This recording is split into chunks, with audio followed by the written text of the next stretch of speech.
Assalamualaikum warahmatullahi wabarakatuh. Untuk kali ini saya akan menjelaskan prosedur dari supervisi keperawatan. Nah, untuk materi ini kita fokus pada bagaimana pelaksanaan supervisi keperawatan di rumah sakit. Nah, untuk konsep dan teori supervisi sendiri bisa disimak di video saya sebelumnya.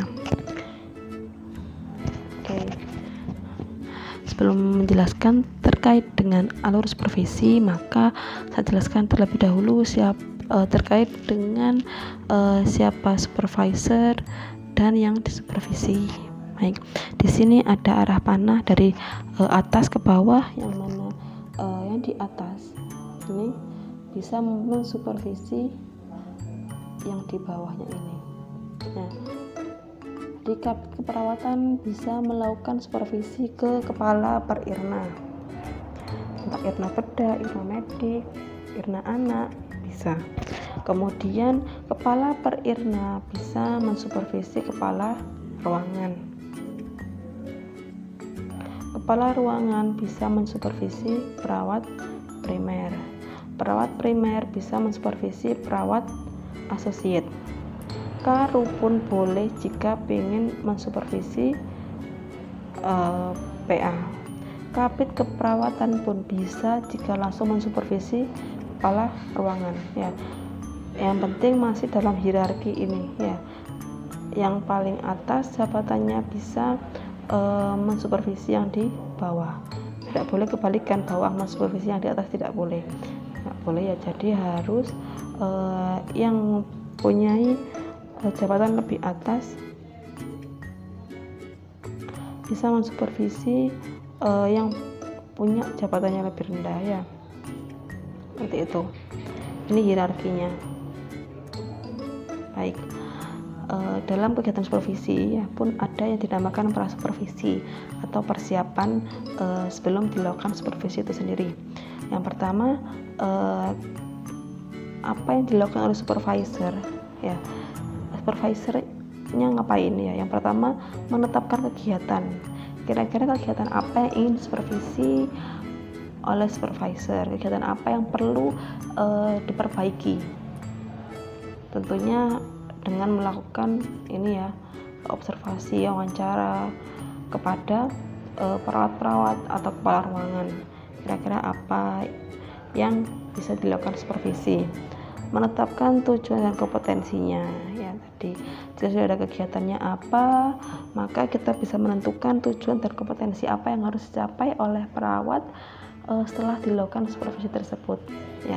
Jadi yang perlu ditanamkan di pikiran kita bahwa supervisi itu bukan untuk mencari kesalahan perawat, tetapi untuk memperbaiki bersama-sama. Kiranya apa yang belum baik di pelayanan diperbaiki melalui kegiatan supervisi, ya. Jadi tidak ada yang namanya mencari-cari kesalahan perawat.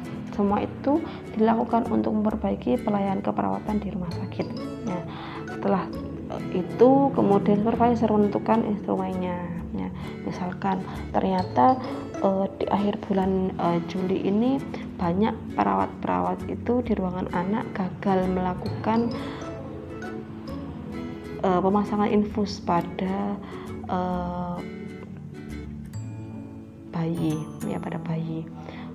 Perawat biasanya 3 kali tusuk baru bisa masuk, ya. Biasanya kalau pada anak-anak sekali tusuk masuk, tetapi sekarang kok ternyata perawat anak ini kalau melakukan pasang infus pada bayi kok sering gagal. Nah, itu merupakan masalah, ya. Makanya kemudian supervisor menentukan saya akan melakukan supervisi untuk pemasangan infus pada bayi, gitu, ya. Kemudian maka supervisornya menentukan instrumennya. Apa, yaitu berupa SOP pemasangan infus pada bayi itu disiapkan. Kemudian yang supervisi ngapain, ya, sama menyiapkan peralatan, ya. Ketika supervisor sudah menentukan instrumen, maka yang disupervisi ini mempelajari instrumennya itu isinya apa, dipelajari, alat apa yang diperlukan, dokumen apa yang diperlukan, itu disiapkan, sehingga nanti ketika sudah dilakukan supervisi sudah siap semuanya. Kemudian pada tahap yang supervisi, ya, yang disupervisi melakukan kegiatan sesuai dengan instrumen. Kemudian supervisor menilai kinerjanya sesuai dengan kaidah RAA, Responsibility, Accountability, dan Authority. Nah, tentunya supervisor ketika melakukan supervisi, supervisor tentunya harus lebih hafal SOP atau SPO-nya pemasangan infus pada bayi, ya, sehingga nanti bisa memberikan penilaian, menilai apa kekurangannya, apa kelebihannya, apa yang belum dilakukan, seperti itu, ya. Kemudian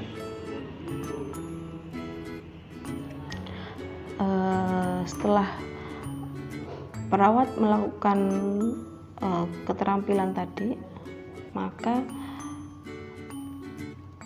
dilakukan penilaian, ya. Pasca supervisi apa?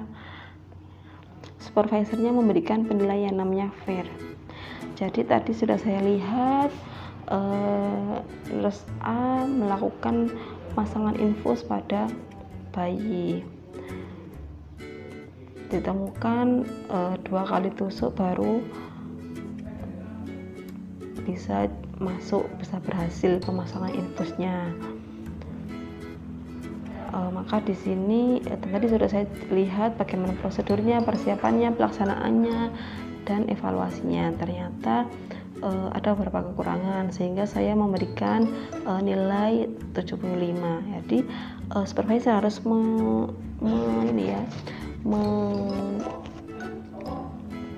memberikan nilai yang objektif kepada perawat tadi yang disupervisi, ya. Bagaimana supervisor bisa menentukan nilainya? Ya, sesuai dengan instrumen tadi yang sudah disiapkan, ya. Ketika sudah melihat pemasangan infus pada bayi selesai, kemudian pasca supervisi, supervisor menulis tadi kira-kira apa yang sudah dilakukan dan apa yang belum dilakukan oleh perawat sesuai dengan SPO-nya, ya. Kalau sudah dilakukan checklist, kemudian di persentase, kira-kira berapa persen keberhasilan perawat itu dalam melakukan tindakan masang infus pada bayi. Kemudian nilainya disampaikan, nilainya 75, gitu ya. Kemudian yang disupervisi memberikan umpan balik atau feedback. Mohon maaf Ibu, ternyata tadi saya memang ada yang kurang ketika memasang infus pada bayi. Misalkan saya kurang memfiksasi, saya tidak yakin pada akses vena yang ada atau apa. Jadi feedback ini yang disupervisi kira-kira mengevaluasi dirinya sendiri, kira-kira apa yang memang belum dilakukan atau kekurangan apa yang tidak sesuai dengan SOP yang tadi tidak dilaksanakan selama dilakukan supervisi. Ini feedback dari perawat yang disupervisi, ya. Kemudian supervisornya melakukan tindak lanjut atau follow up, ya, memfollow up kembali apa yang tadi dikatakan oleh perawat tadi. Iya, memang tadi saya melihat bahwa kamu masih ragu vena mana yang akan dipasang infus, ya. Kemudian karena kamu ragu, maka caramu memfiksasi pun juga tidak kuat, sehingga tadi misalkan darah sudah masuk tapi tidak bisa tidak lancar alirannya, ya. Atau misalkan ada plebitis di tusukan pertama, itu dijelaskan.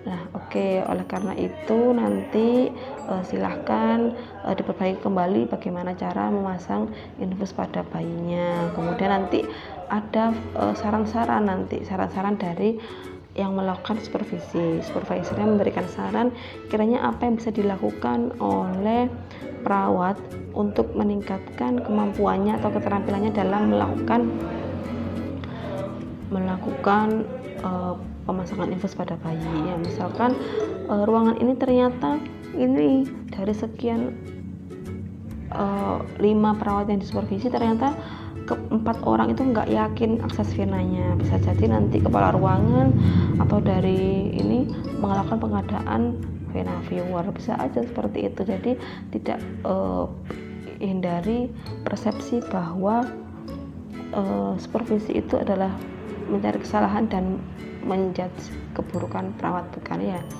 Jadi setelah dilakukan supervisi itu nanti akan ada perbaikan, bisa dari perawatnya atau dari manajemennya ya, nanti akan ada perubahan.